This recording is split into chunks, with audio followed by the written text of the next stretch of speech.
Hello আমার সম্মানিত viewer, friend, family সবাইকে মা কিচেন এ স্বাগত জানাই। আপনাদের কাছ থেকে একটা subscribe, like, comment and share আশা তো করতেই পারি। আপনাদের অনুপ্রেরণা আমাদের পথ চলা।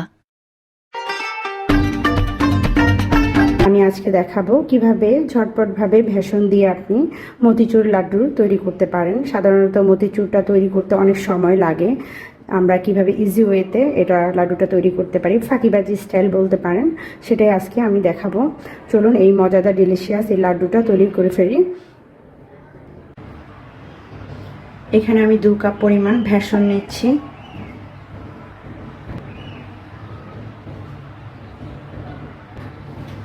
এর সাথে আমি খুব সামান্য পরিমাণ চিমটি পরিমাণ লবণ দিচ্ছি।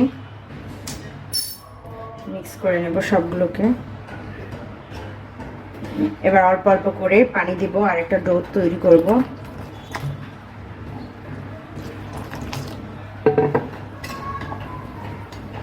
একসাথে বেশি পানি দিতে যাবেন না, এতে করে ডোটা দলা পেকে যাবে।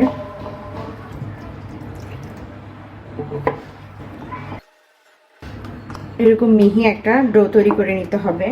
খুব বেশি পাতলাও না আবার খুব বেশি গাঢ়ও না, জাস্ট এরকম থিকনেসের একটা ডো তৈরি করে নিতে হবে। আমার ডোটা রেডি। এবার এটাকে আমি ঢেকে রাখবো 5 মিনিটের জন্য। ফ্রাই প্যানে তেল দিয়ে দিয়েছি, তেলটা হালকা গরম অবস্থায় এবার আমি ডোটা আস্তে আস্তে দেবো।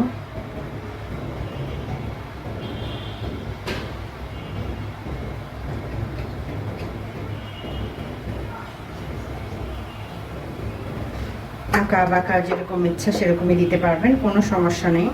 যেহেতু এটার শেপ এখন কোনো সমস্যা হবে না, যেরকম ইচ্ছা আপনি সেরকমই দিতে পারবেন। এভাবে আমি হালকা হালকা করে সবগুলো দিয়ে ভাজবো। ভেজে এবার এগুলোকে তুলে নেব। খুব বেশি লাল লাল করবো না। এবার একটা স্ট্রেনারে তুলে আমি তেলটা ছেঁকে নিচ্ছি।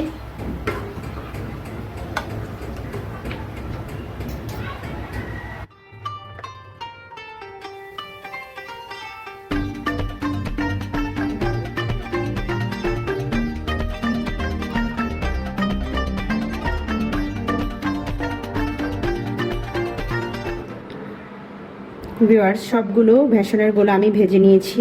ভেজে এবার এগুলোকে আমি ঠান্ডা করে নিয়েছি। অবশ্যই ঠান্ডা করে নেবেন। এবার একটা মিক্সিং জারে আমি এটাকে ছোট ছোট পিস করে এভাবে নিচ্ছি। অল্প অল্প পরিমাণে আমাকে গুঁড়ো গুঁড়ো করে নিতে হবে। এটাকে খুব বেশি একসাথে দিবেন না, এতে করে সুন্দরভাবে গুঁড়ো হবে না। এভাবে অল্প অল্প করে দিয়ে আমি গুঁড়ো করে নেব।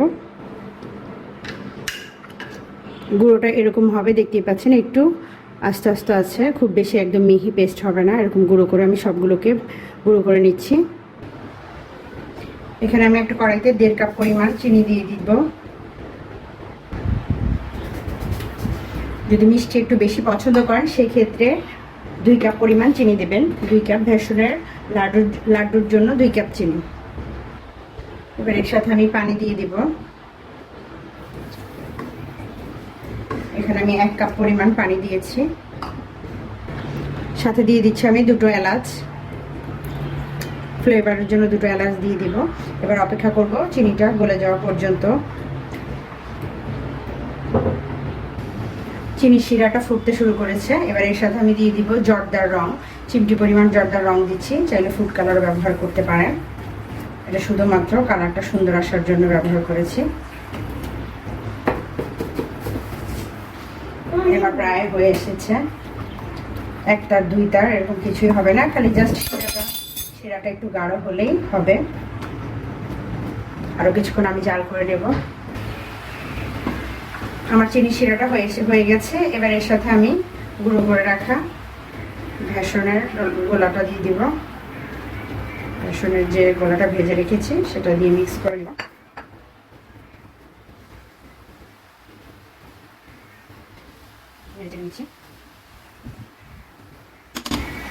দিয়ে দিব কেওড়ার জল। এখানে 1 টেবিল চামচ পরিমাণ। আপনি চাইলে গোলাপ জলও ব্যবহার করতে পারেন। কেওড়ার জলটা দিয়েছি শুধুমাত্র সুন্দর একটা স্মেলের জন্য, বেসনের যে একটা গন্ধ আছে সেটা যাতে না লাগে সেটার জন্য কেওড়ার জলটা ব্যবহার করেছি। ঢেকে রাখছি ততক্ষণ 1 মিনিটের মতো।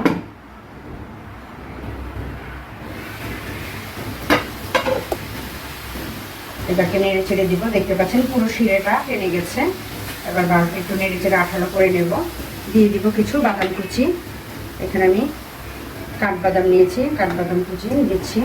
কিছু কাঠবাদাম কুচি দিব, পেস্তা বাদাম কুচি দিচ্ছি। কাঠবাদাম আর পেস্তা বাদাম দিয়েছি আমি। এবার মিক্স করে নেব।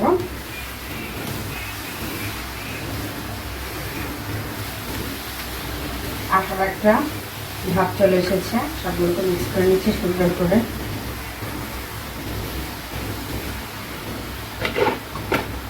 এবার ঘি দিয়ে দিব। ঘিয়ের যাতে সুন্দর ফ্লেভার আসে, লাস্টে আমি নামানোর আগে ঘি দিয়ে দিচ্ছি 2 টেবিল চামচ পরিমাণ। ঘি দিয়ে মিক্স করে নেব। খুব সুন্দর একটা ঘিয়ের স্মেল ছড়াচ্ছে।